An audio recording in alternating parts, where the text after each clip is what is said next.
Ready start. अध्यक्ष महोदय, मैं आपका आभारी हूँ कि आपने मुझे बोलने का अवसर दिया। इस देश के वर्तमान भारी संकट के समय में और विशेष रूप से उस समय जबकि हम लड़ाई से अभी निवृत्त हुए हैं और आकाश में लड़ाई के बादल दूसरी तरफ से आने शुरू हुए हैं। हमारे वित्त मंत्री ने जो बजट पेश किया है वे इसके लिए बधाई के पात्र हैं।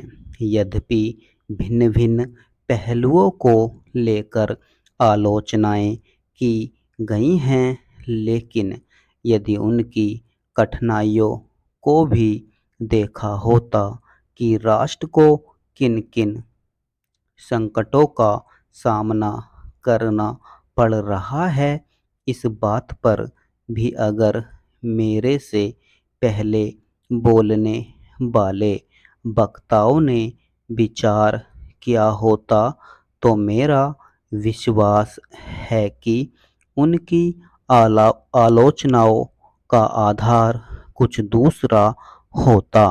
उन्होंने ऐसे कठिन अवसर पर यह एक संतुलित बजट पेश किया है, इसके लिए मैं उन्हें बार बार बधाई देता हूँ। लेकिन साथ ही साथ मैं अपना यह कर्तव्य समझता हूँ कि कुछ ऐसे विचार भी उनके सामने प्रस्तुत करूँ जिससे उनकी कठिनाइयाँ कुछ हल हो जाएं। उदाहरण के रूप में विगत 2 वर्षों में लेखा जोखा कमेटी में बैठने के समय मुझे ऐसा अनुभव हुआ है कि इस देश में 2-3 इस प्रकार की त्रुटियां मौजूद हैं जिनको दूर करने के लिए हम कोशिश कर रहे हैं। यदि कोई एक कमेटी या आयोग बिठा दिया जाए तो राष्ट्र को, राष्ट्र की सरकार को, राष्ट्र के विकास कार्यों को और राष्ट्र की रक्षा व्यवस्था के लिए करोड़ों नहीं अरबों की व्यवस्था फौरन हो सकती है।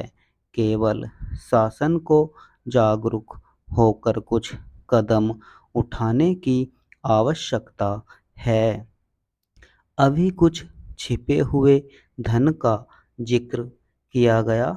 सरकार ने भी समय समय पर ऐसा आभास दिया है कि इस देश में लगभग 30,000 करोड़ रुपए का छिपा धन मौजूद है।